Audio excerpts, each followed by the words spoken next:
Chers collègues, mesdames et messieurs les agents municipaux, pour la première fois, notre collectivité va porter une parole publique en tant qu'employeur au sein de cette assemblée, en donnant à voir son engagement en faveur des agents municipaux sur les 5 années à venir.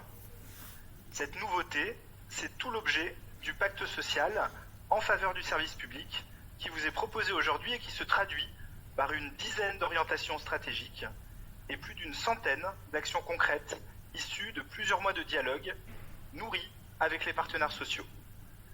Au-delà de la méthode, c'est-à-dire de la transparence sur nos intentions et donc de la redevabilité sur nos engagements, il convient de s'intéresser au sens de notre politique de promotion du service public.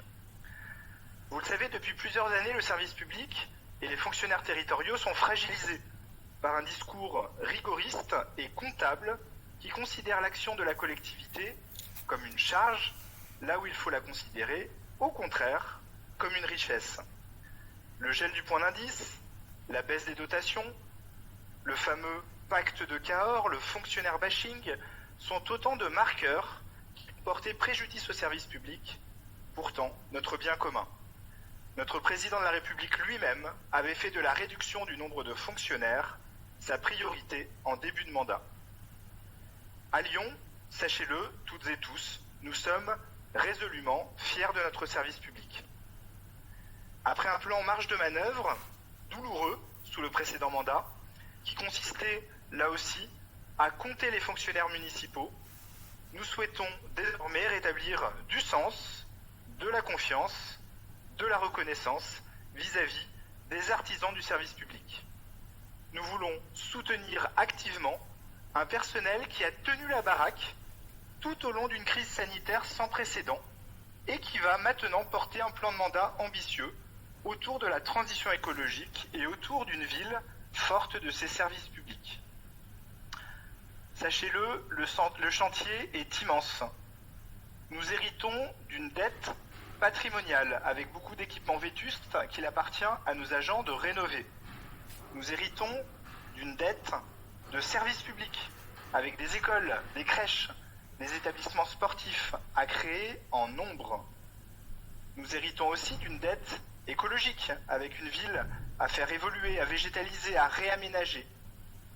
Et donc pour les générations futures, pour nos enfants, il nous faut rembourser cette dette, leur donner les clés d'une ville bien tenue.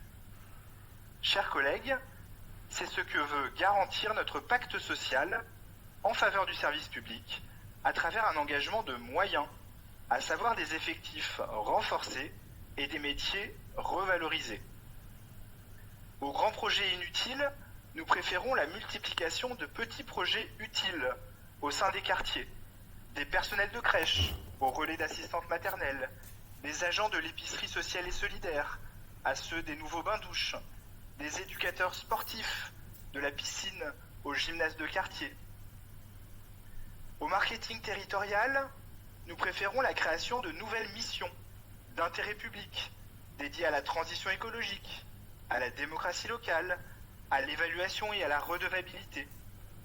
Et pour tout cela, il nous faut de l'humain, des femmes et des hommes, mieux considérés, mieux rémunérés aussi. Par exemple, pour pourvoir des métiers en tension, comme sur notre police municipale, nos crèches ou encore nos corps de métiers techniques. Pour réduire aussi les écarts de salaire injustes, mais persistants, entre les femmes et les hommes. Pour favoriser également l'insertion professionnelle des jeunes au sein de la collectivité. Pour jouer un rôle social que le secteur privé n'est pas toujours en mesure de tenir, avec une forme de garantie d'emploi pour nos agents victimes de l'usure professionnelle. Notre pacte social s'efforce de répondre à ces défis en conciliant un impératif de gestion et un impératif d'ambition. Alors, quand un représentant de l'opposition, que j'apprécie par ailleurs pour sa contradiction, me signifie en commission municipale que ce rapport n'est pas très innovant, je voudrais lui répondre aujourd'hui la chose suivante. Monsieur le sénateur, ce pacte social n'est pas innovant, il est détonnant. tant il prend à contre-pied la doxa austéritaire des petits soldats du néolibéralisme. Et si ce pacte social est détonnant, il n'est cependant pas étonnant, car il s'inscrit dans son époque, car la colère gronde quand les services dits essentiels n'offrent plus suffisamment de lits d'hôpitaux en temps de crise, quand les services publics régaliens sont en sous-effectif comme dans la police ou dans la justice, quand les campagnes pleurent la désertion du service public, quand l'augmentation du coût de vie dans les métropoles rend nécessaire un service public qui soit encore accessible à tous. Aussi aux apothicaires et aux épiciers qui comptent les postes à chaque conseil municipal, je vous fais ici confiance pour être à la hauteur du défi qui s'offre à nous et pour voter favorablement ce rapport. De l'innovation, vous n'en aurez ici ni à la sauce French Tech, ni à la sauce Smart City. L'innovation n'est pas technologique, n'est pas numérique, elle est dans la capacité de nos équipes, de notre administration à se réinventer en permanence, à faire vivre le principe d'adaptabilité du service public. Ainsi, l'administration va développer sous ce mandat un plan de formation à la transition écologique sur ces différents métiers. Elle va repenser l'articulation de ses directions centrales et de ses arrondissements en misant sur le principe de subsidiarité. Elle va donner la parole aux usagers et aux agents sur la qualité de service public. Elle va se mobiliser sur des laboratoires d'innovation publique avec des expérimentations, des équipements pilotes.